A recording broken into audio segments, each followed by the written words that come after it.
Unions stormed Bay Street today. We'll tell you why. Diplomatic appointments announced today, why the government is on the defensive over one of them. And Stephen Wrinkle is back before the courts. We'll tell you what the judge's answer was to his request. The Bahamas Tonight starts now. Now in HD.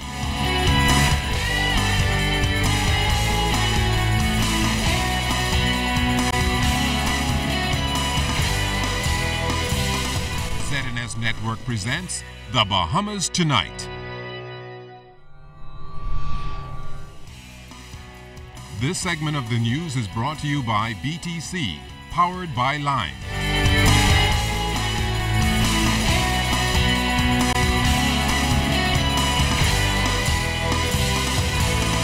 Good evening, everyone. I'm Keishla Adderley. And I'm Kindino Knowles. Topping the news tonight, it was a 5-union show of solidarity outside Parliament today when former Wyndham workers protested their abrupt firings last week and appealed for government intervention. They were seeking an audience with the Prime Minister as they expressed outrage at their sudden jobless state.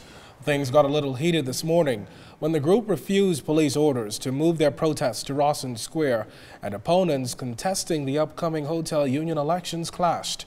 Our Carissa Robinson and Jiminita Swain provide team coverage.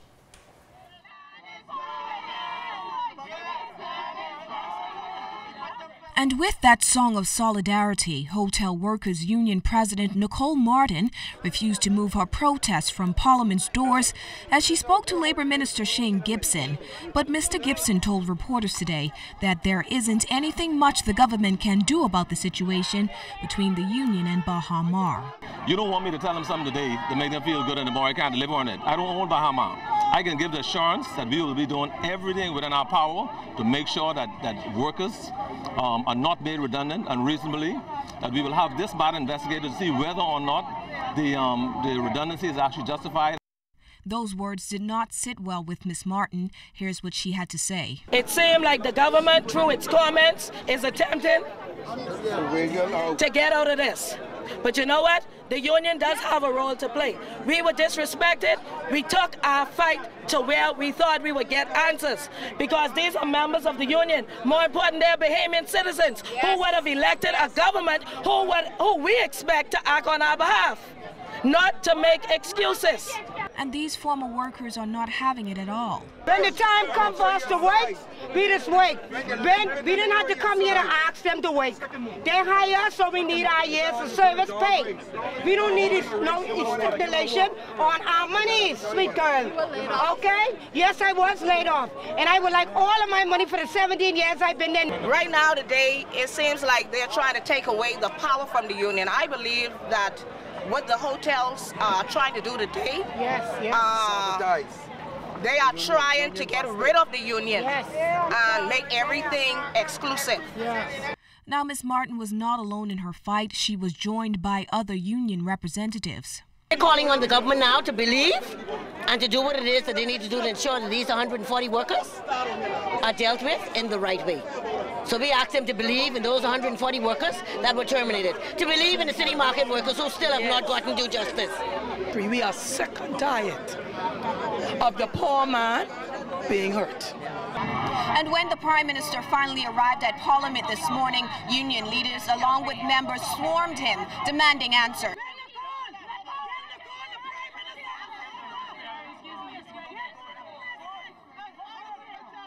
And as he made his way through the rowdy crowd, hotel union leaders and demonstrators eventually settled and got what they wanted at the time. We are not here to stop any development, but as you said, and we believe your message that you believe in us as Bahamians, if that is the case, this is merely a support of you, sir.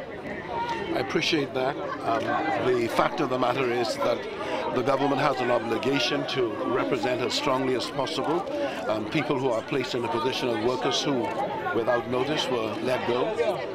I've indicated to you that I've asked for a meeting. That meeting has been scheduled. I will talk with you later. Now, the Prime Minister did have further discussions with the union behind closed doors as promised. He assured them that he's doing the best he could to bring some relief.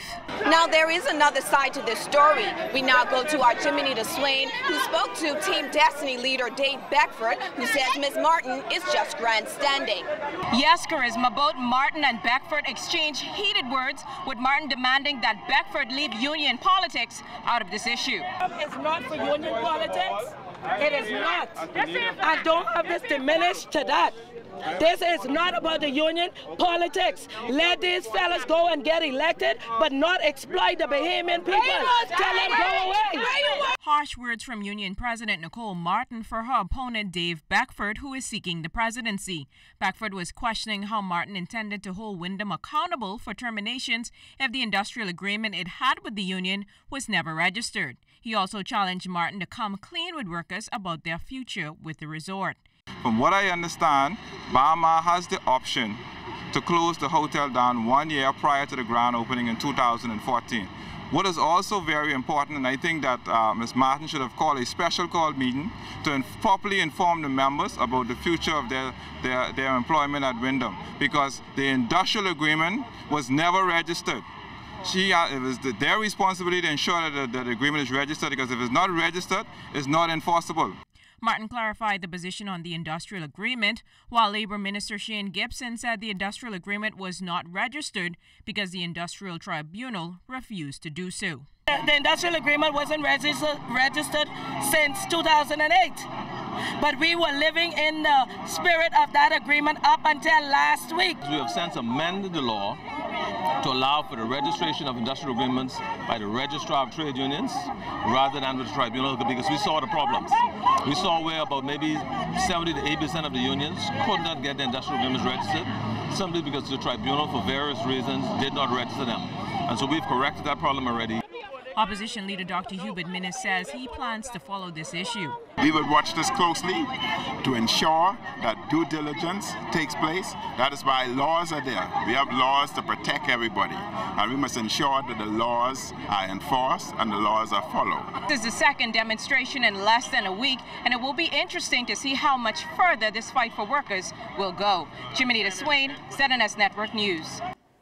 In other news tonight, the Prime Minister has agreed to extend the deadline of the Constitutional Commission, which will mean the constitutional referendum will be rescheduled to November. Prime Minister Perry Christie made several announcements in Parliament today, among them recommendations from the Constitutional Commission chaired by Attorney Sean McQueenie, deferring the Commission's report to June of this year. I am pleased to advise this Honourable House that we have acceded to the request of the Constitutional Commission. Accordingly, the deadline for the Commission's report has been extended to June 30th, 2013. Further, the constitutional referendum plan for this year, the 40th anniversary of our independence, has been provisionally rescheduled for late November 2013 on a date certain to be announced in due course. These extensions will both encourage and facilitate the widest possible dialogue and public education on constitutional reform well in advance of any voting in a referendum.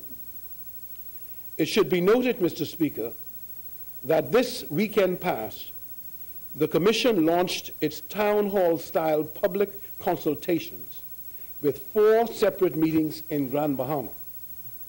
These consultations will extend throughout the Family Islands and New Providence in the coming months.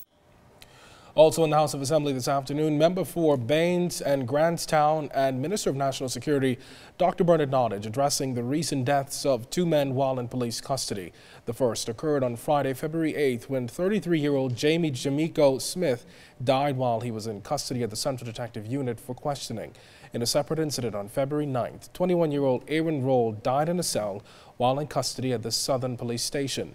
Minister Nottage gave his condolences to the families of both men. He stated that the Royal Bahamas Police Force is guided in its daily operations by policies and procedures. Additionally, officers from the Central Detective Unit and the Southern Police Station have been put on administrative leave pending the completion of these investigations. Nottage explained, though, that this does not suggest that those officers are guilty. To the provisions of the Coroner's Act, and to ensure that the investigations into these events are transparent and impartial, the matters were immediately referred to Her Majesty's Coroner, Mrs. Linda Virgil, who immediately visited the locations of both events to commence her investigations.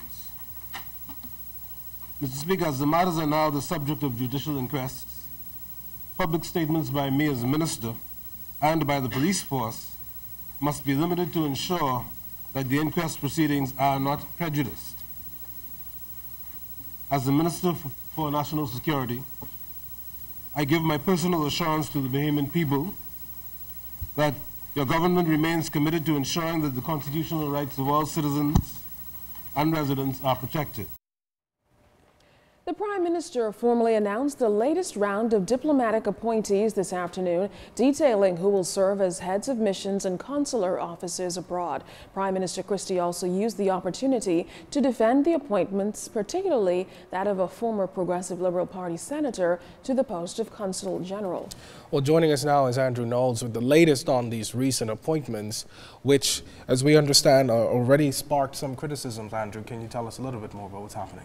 Sure, Quintino. Well, more big names have been added to the diplomatic corps today, as a number of distinguished Bahamians have been appointed to represent the country abroad. They include, among them, a prominent criminologist, a former charge d'affaires, a career diplomat, and veteran journalist. Therefore, take this opportunity to congratulate you and all of your families on behalf of the people of the Commonwealth of the Bahamas as you begin this new chapter in your life. Prison Superintendent Dr. Elliston Ramming has been appointed Ambassador Designate to the United States and Permanent Representative to the Organization of American States, while Captain Godfrey Roll is the Ambassador Designate to the Republic of Haiti and the Dominican Republic. Kelsey Johnson is the new High Commissioner Designate to Canada. Rhoda Jackson will lead the newly established mission in Geneva as Permanent Representative to the United Nations and Ambassador for Trade. Former PLP Senator Paulette Zonical is the new Consul General Designate to Washington, D.C., and she'll be joined by Oswald Brown as press attaché.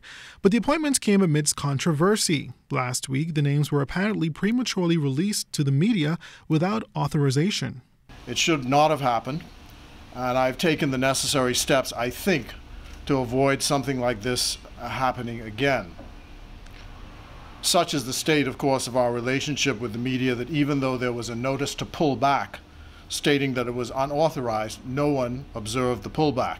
In his address, Prime Minister Perry Christie used the occasion to defend the appointees, especially Paulette Zonical, whose appointment came under heavy criticism from the opposition. Mr. Christie fired back, arguing that the former administration only appointed former politicians to diplomatic posts. How does one of my appointees, who is a PLP and former senator, disqualify her for an appointment to the office that I've appointed her to? How does it do it? Paulette Zonical, you're going to represent your country. It's an honor to have that privilege. Meantime, the diplomats say they're gratified by their various appointments. They are assured of their commitment to promote the policies and interests of the country.